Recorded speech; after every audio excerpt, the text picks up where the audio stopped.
Good news! మీ అందరి జీతాలు పెరగబోతున్నాయి. April fool కాదు, నిజంగానే మీరు విన్నది నిజమే. ప్రభుత్వ సంస్థల్లో పనిచేసే ఉద్యోగాలు కావచ్చు, ప్రైవేట్ సంస్థల్లో పనిచేసే ఉద్యోగాలు కావచ్చు, కేటగిరీ ఏదైనా అన్‌స్కిల్డ్ నుంచి హై స్కిల్డ్ వర్కర్స్ వరకు అందరి జీతాలైతే పెరగబోతున్నాయి. అండ్ ప్రతి ఒక్క కంపెనీ ఈ యొక్క గవర్నమెంట్ రూల్స్‌ని పాటించాల్సిందే. లేదంటే గవర్నమెంట్ కఠినమైన చర్యలు తీసుకుంటుంది. మొదటిగా అన్‌స్కిల్డ్ కేటగిరీలో చూసుకున్నట్లయితే రూ. 20,358 మంత్లీ మినిమమ్ వేజెస్‌ని అయితే సెట్ చేశారు. And next semi skilled workers కేటగిరీలో రూ. 22,568ని మంత్లీ మినిమమ్ వేజెస్‌గా సెట్ చేశారు. అండ్ స్కిల్డ్ వర్కర్స్‌లో చూసుకున్నట్లయితే రూ. 24,804ని మంత్లీ మినిమమ్ వేజ్‌గా సెట్ చేయడం జరిగింది.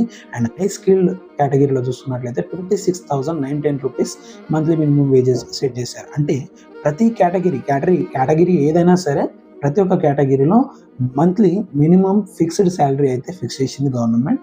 అంతకంటే తక్కువ ఇస్తే గవర్నమెంట్ అస్సలు ఒప్పుకోదు.